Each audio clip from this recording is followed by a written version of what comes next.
Selamat sore, saya dari kelompok 1 ingin mempresentasikan hasil kerja kelompok kami tentang Introduction to Mobile Computing.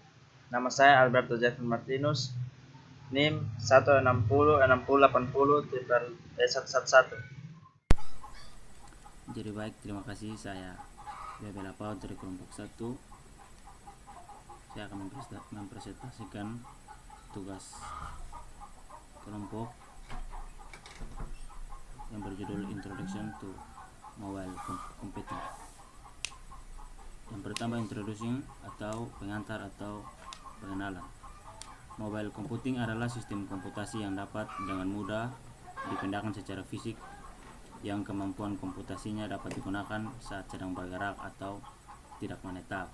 Contohnya adalah laptop dan personal digital assistant atau PDA, dan juga ponsel. Berikut adalah gambar dari sejarah singkat mobile computing. Gambar 1.1 yang tadi menunjukkan garis waktu perkembangan komputasi seluler. Salah satunya mesin komputasi pertama, yaitu Sempoa, yang digunakan sejak 500 SM sebelum Masehi. Pada dasarnya adalah suatu sistem komputasi seluler karena ukurannya yang kecil dan mudah dibawa. Seiring kemajuan teknologi, Sempoa berkembang menjadi kalkulator modern. Saat ini kalkulator dibuat dengan seluruh fungsi matematika, sementara mempertahankan ukurannya yang kecil dan mudah dibawa. Sempoa dan kalkulator menjadi bagian penting dari teknologi, tidak hanya karena kemampuannya dalam menghitung, tetapi juga karena kemudahan penggunaan dan portabilitasnya. Berikut adalah contoh gambar dari mobile computing. Pada gambar 1.2 yang tadi menjelaskan sistem komputasi bergerak atau mobile computing. Seperti halnya jenis sistem komputasi lainnya, bisa terhubung ke jaringan, namun konektivitas ke jaringan bukanlah prasyarat untuk menjadi sistem komputasi seluler. Pada akhir tahun 1960-an, jaringan memungkinkan komputer untuk berbicara satu sama lain. Jaringan dua komputer atau lebih bersama-sama membutuhkan beberapa media yang memungkinkan sinyal untuk dipertukarkan mereka. Ini biasanya dicapai melalui jaringan kabel. Meskipun jaringan kabel tetap menjadi metode utama untuk menghubungkan komputer bersama, mereka agak rumit untuk menghubungkan perangkat komputasi seluler. Tidak hanya jika port jaringan dengan konektivitas jaringan yang selalu tersedia harus tersebar di berbagai lokasi fisik. Juga tidak mungkin untuk terhubung ke jaringan secara real time jika perangkat bergerak. Oleh karena itu, menyediakan konektivitas melalui sistem kabel hampir menjadi penghalang biaya, sehingga mobile computing cenderung menggunakan jaringan nirkabel atau mobile wireless. Terima kasih. 1.3 Kondisi penggunaan seluler. Penggunaan seluler pada dasarnya berbeda dari penggunaan tidak bergerak dalam beberapa hal berikut.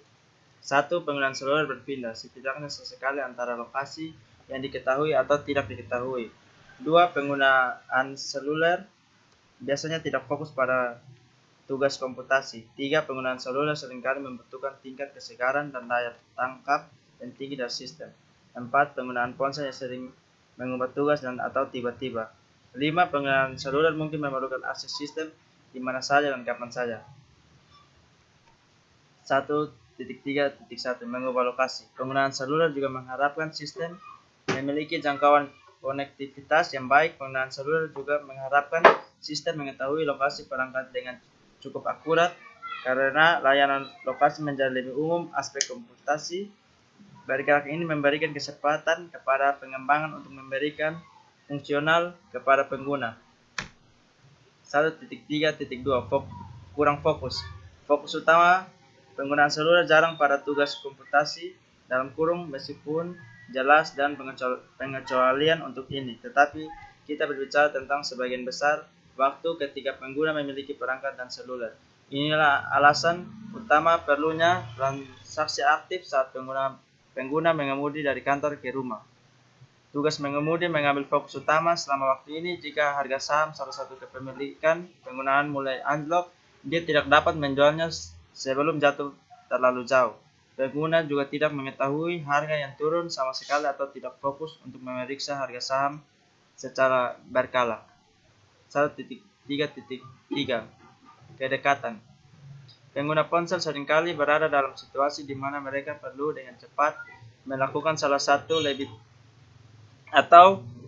tugas komputasi seperti mengambil informasi kontak, mengirim pesan, suara atau email, atau memicu beberapa proses jarak jauh. Mereka tidak punya waktu untuk menjalani urutan bot yang lama atau waktu penyiapan aplikasi yang lama. 1.3.4 Perubahan mendadak dalam tugas.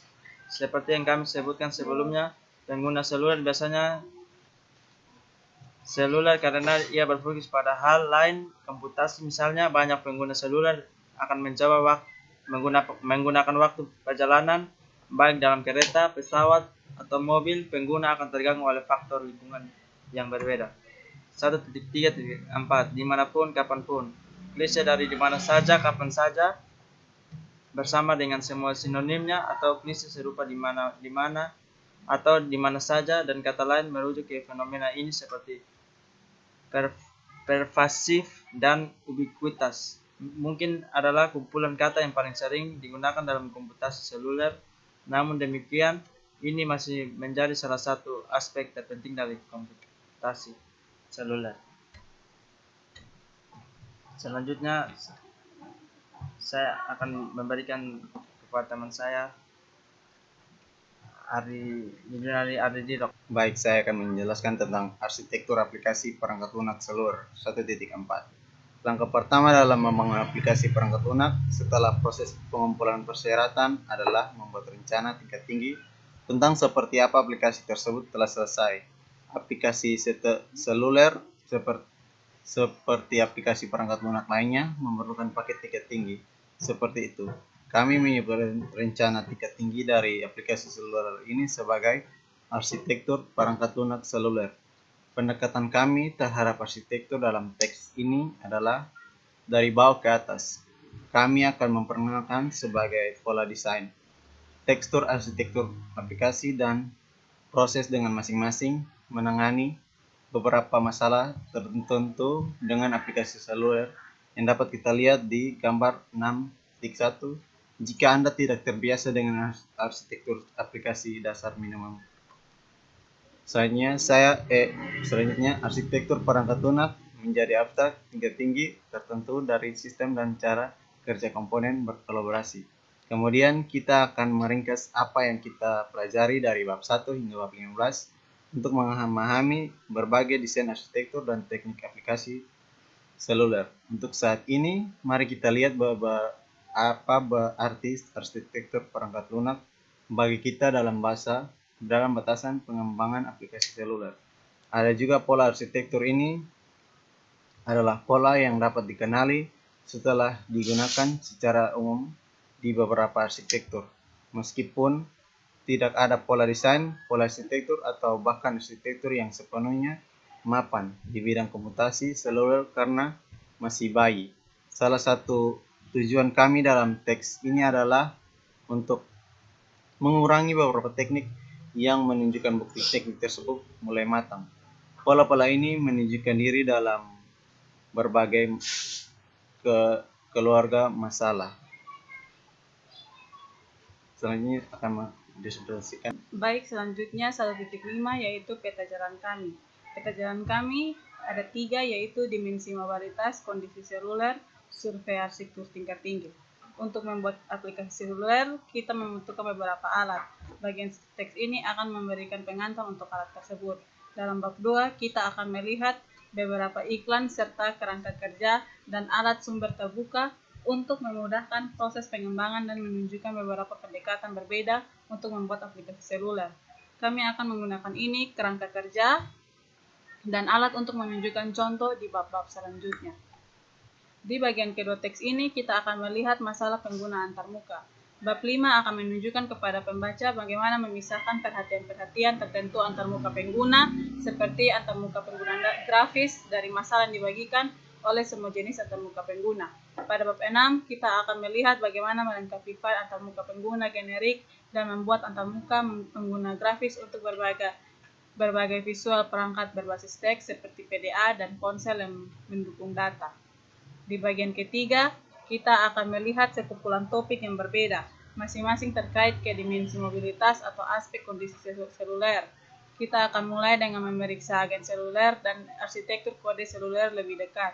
Ini arsitektur sering diabaikan dalam teks lain, karena pentingnya mereka komputasi seluler, kami akan memberikan perhatian khusus kepada mereka. Di bagian 4, kita akan melihat bagaimana menggabungkan semua aspek ini untuk membuat sistem menjadi sukses.